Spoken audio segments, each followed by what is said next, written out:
Hi everyone, this is your host and your coach, Mary Ayers, and I am so glad that you're here with me for this series on how to move forward when you're stuck in fear. Because we all know that doing something new, something out there, is scary. And since it's scary, there's a pretty good chance that we're going to get stuck at some time, that we'll freeze up and do whatever it is we tend to do when we get overwhelmed and stressed. Those things like pigging out on junk food, or watching marathon episodes of The Office, or staying in bed with the covers pulled up over our head. Well, this series will get you back on track when this happens to you. Because over the next few weeks, I'm going to load you up with tons of ideas and lots of tapping and show you how, with just a couple of shifts in perspective, you can get back into the flow. So let's start out with understanding why we get frozen when we have an idea to do something new. So the feeling we get is really more than fear.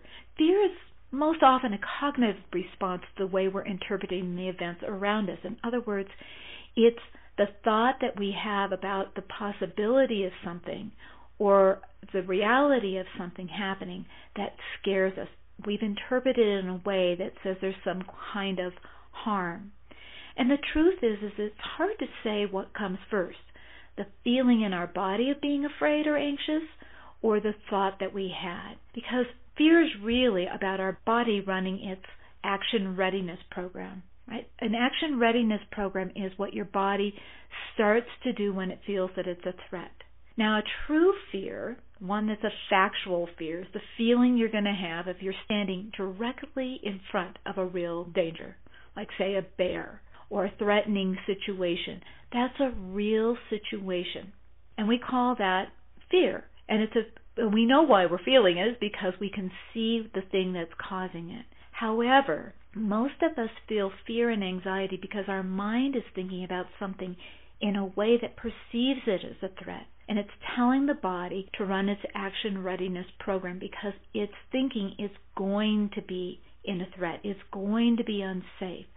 Something is going to happen, and the body should already prepare itself. But most of us know we can actually get frozen, never leaving the chair. We can sit in a room, think about something, get so paralyzed with fear that our body, it'll freeze, and we won't be taking any action at all. That is us creating in our mind a situation that our body has responded to. So let me be clear. We're really not talking about getting rid of fear, because that's really never going to happen. We're wired deep within our minds, within our brains, to have a fear response. It's a survival response, and it's not one we want to get rid of. And that's not what we're talking about. What we want to do is be able to figure out a way to keep ourselves from going into this hijack that absolutely immobilizes us. We're talking about removing the immediate obstacles that keep us from taking any action at all and ending up paralyzed and immobile. So here's where we start. Our first objective is to live in the motto, an object in motion tends to stay in motion. Okay? That's what we want to take on. Write it down. An object in motion tends to stay in motion. With that, our first focus and our only objective is to clear the next couple of inches or feet in front of us. Our goal is to get into motion, then stay in motion. Because I'm telling you, there will be a time when the motion picks up, and there will be time when it lags. That's natural. Nobody stays in perpetual. Well, I probably shouldn't say that. There are probably some people who appear to us that they do stay in perpetual motion. But do we really want to be like them? Because they're working on things like being burnt out and being overstressed. What is more natural, it's a natural rhythm of all of life, is to have kind of seasons, highs and lows, fast and slow. And so it's natural for us to have times when we are feeling more energetic and we get more done, and then we have other times. It's kind of like the tides, if you think about it. There are high tides and low tides. And it's during those low tides that we do something, we do the things that we know to do that will keep us moving until the tide rides again and the wave rides up and lifts us back into motion. So again, our job is just to be able to keep doing some kind of slow motion that will keep us in motion, keep that momentum going, even though we're more in a gentle turn of things, until time picks back up and the wave lifts us back up into higher times of motion. And even with that, there will be times we just can't get ourselves to do anything. And here's where tapping becomes your action step. It's beautiful to know that we can actually use tapping as our action step. Look, you're going to get stuck. There is something in you that is saying, I am not going to move. So our tapping is directly on that rebellion. We're going to tap on that no. I will not do it. I can't, no matter what. That's where our first step is, and tapping is an action step. But let me tell you, not all no's are the same. They don't all carry the same energy. And we're going to look at two. Because often our fear response is either a fight or flight. That's just how we experience it, kind of a freeze, but a fight or flight type of a feeling when we are feeling hijacked. The first one we want to do is we're going to do some tapping around a no that comes from that rebellious part of us, that part of us that says, no, I don't want to do it. Because somewhere in the past, someone said or did something that made you feel like you don't get a vote and left you feeling like what you wanted didn't matter. And that's what we want to go for, that feeling of, no, I don't want to. So, for this tapping, I just want you to get the feeling of what it feels like to say, no, I don't want to. And if you're feeling it coming from a place of rebellion, of absolutely stomping your foot, getting angry, digging in, you can even ask yourself, geez, how old do I feel? Anybody who's been a parent, even if you've got nieces and nephews, you know that most of that no feels really good 3 or 4-year-old. And if not then, our second big time that we want to say no, that we want to be heard, is probably in our adolescence. All right? So everybody has had a time where when they really wanted to veto, they wanted to be strong about it, they wanted to be heard, but yet they had to do something they didn't want to do. And sometimes we had to hold back, we had to be reframed. Somebody said, tough, you're going to have to do it anyhow, this is the way it is, you don't have a voice. But we didn't lose that energy within us. So say, no, I don't want to, and feel it. Can you feel it in your body? Can you feel how strong it feels, how adamant it feels? It may feel like you even want to stomp your foot.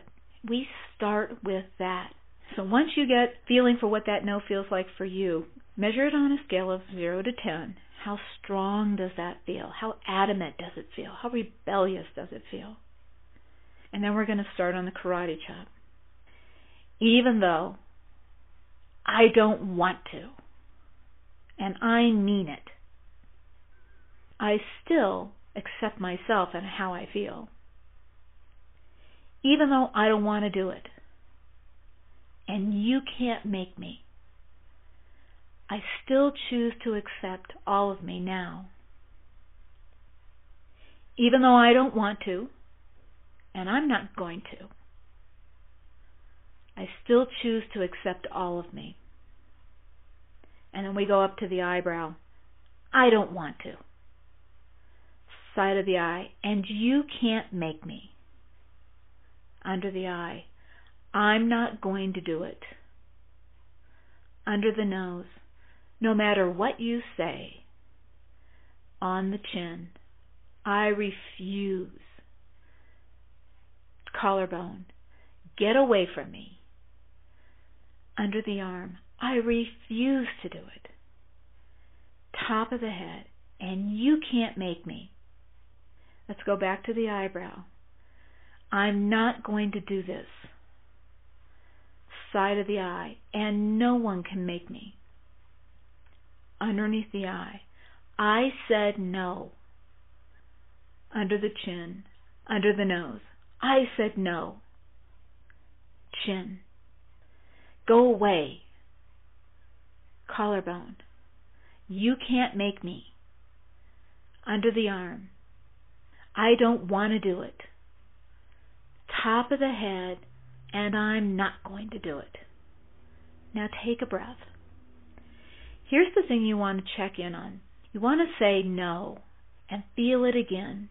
See how strong it is, how adamant it still feels. And if it's still pretty strong, continue to tap. Just keep going around and around and just keep going through more and more of those layers, just feeling the anger of it, the indignity of not being able to say no, of not being heard, refusing to. Get up and stomp your foot if you want to.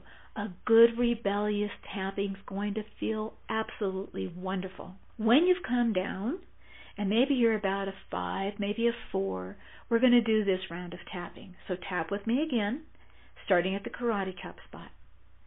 Even though I still don't want to, and I still love and accept all of me, I choose to know that I can make a different decision. Even though I still have this rebellious voice telling me I don't want to, that's okay.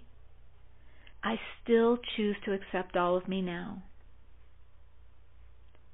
Even though I still have this rebellious voice saying I don't want to, I choose to know that I have more choices, that I can say yes, and that I can say no. Back up at the eyebrow.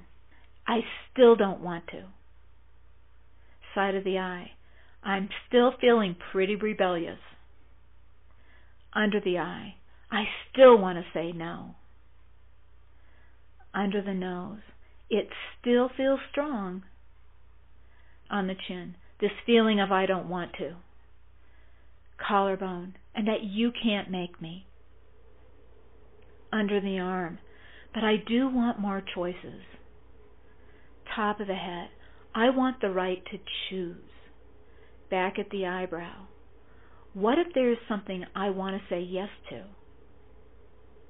Side of the eye. I wonder what I want to say yes to. Under the nose. Maybe I can find something to say yes to. Chin. I'm trying to find a way to get more choices. Collarbone. I love having more choices.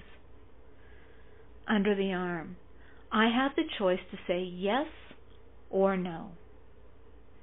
And top of the head. Sometimes I might want to say yes. And take a breath.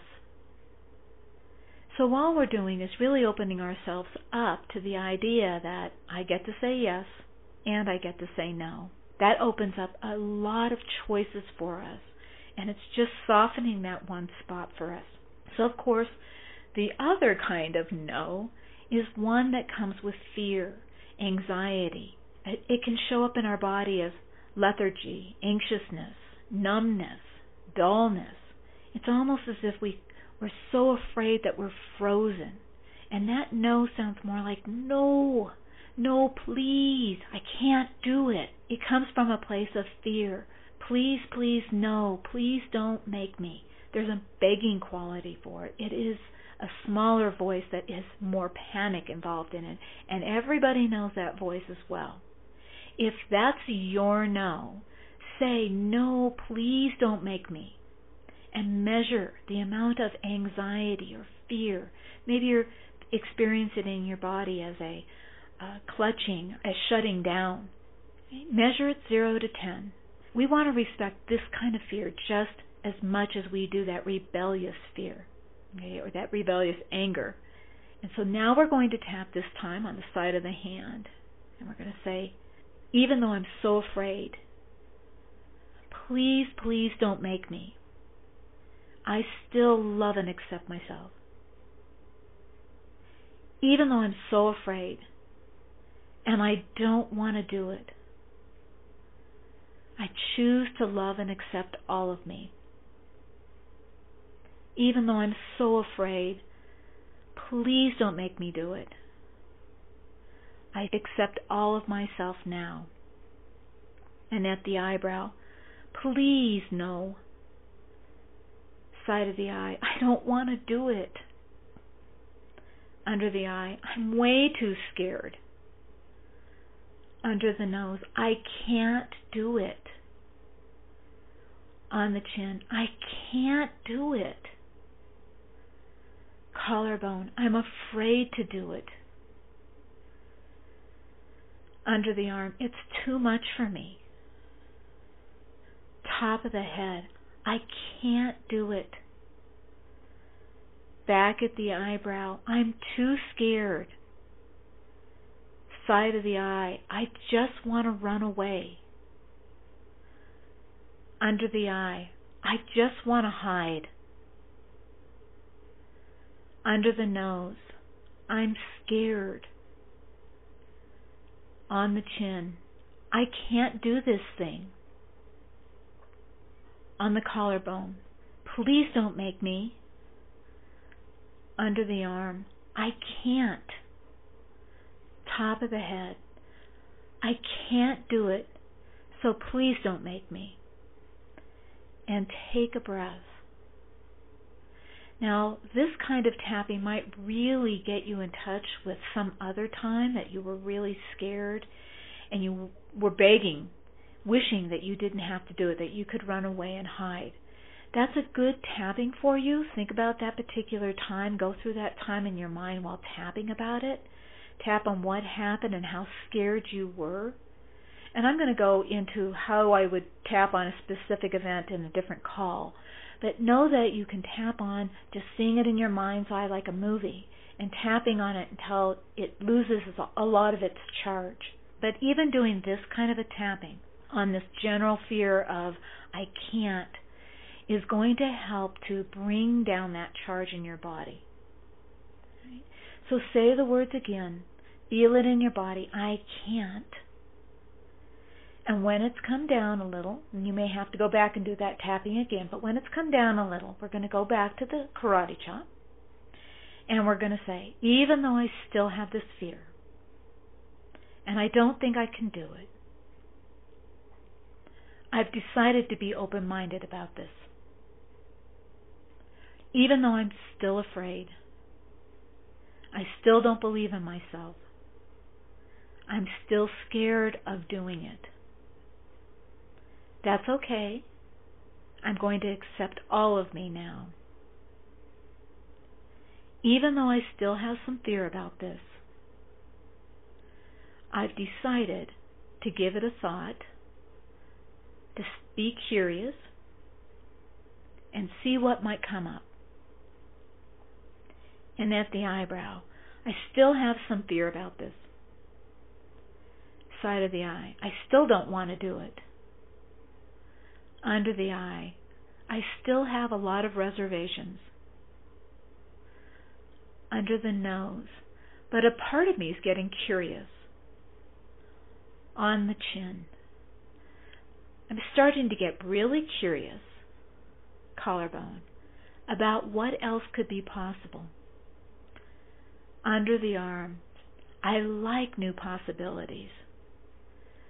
Top of the head, I'm open to the idea that maybe I could do some part of it. Back at the eyebrow, even though I still have this fear. Side of the eye, I'm curious if there's some part of it under the eye that doesn't feel quite as scary. Under the nose, what if I could find one small part on the chin that I could attempt? On the collarbone, that I might even enjoy. Under the arm, maybe I don't have to do it all. Top of the head, but maybe I could find one small part I could do. And take a breath. So your call to action is to ask yourself a new question. And that question is, what's the smallest thing I can say yes to? Let me say it again. Write this down. What's the smallest thing I can say yes to? And I'm going to give you a few ideas. One little small thing might just be that you take 5 minutes and write a list. Just brainstorm with yourself. What are things you can say yes to? What have you said yes to in the past? What small part of it can you do? Maybe one little small part, let's say if you are thinking that you should be more social or going out there, might just be looking at the internet of some possibilities. Or maybe taking 5 minutes and writing down what are some of the things you like to do. What feels comfortable to you? Do you like to hike? Do you like to bowl? Do you like to sing? Do you like to dance? What do you like to do? That's just a few minutes of exploring that. Another action at a different time might be then to take that list and say, well, where would I like to do that? Maybe I can go on the internet and find some groups that do that, or I can look in the phone book and find some dance studios, or I can even just turn on some music and listen to some music, maybe move around and dance in my own house. Every time you take a small action that feels good, you are building up your comfort zone. You are teaching yourself that there are things that you do like, that they feel good to do, and you can do them without any fear. The value we want with that is any time we're putting more evidence, more events, more stock into things that build up our confidence and our competence, we have it to fall back on. We have it to be able to say, look, but yet I've done this. That's what we want to acquire, because that's what will build up steam around that staying in motion, is having these little things that you can go back to. Remember, when the tide is low, you want to be able to reach for the things that you can do easily that will just keep you in motion. It won't be the same as doing or taking on the big projects, but we have those high times for that. If you just stay in motion, you'll be able to wait for the tide to rise back up, and then you'll be able to take bigger actions. But during the low tides, we build up the confidence. We explore what we can do. We start to feel masterful around those things. And then we can take on those larger steps as they come.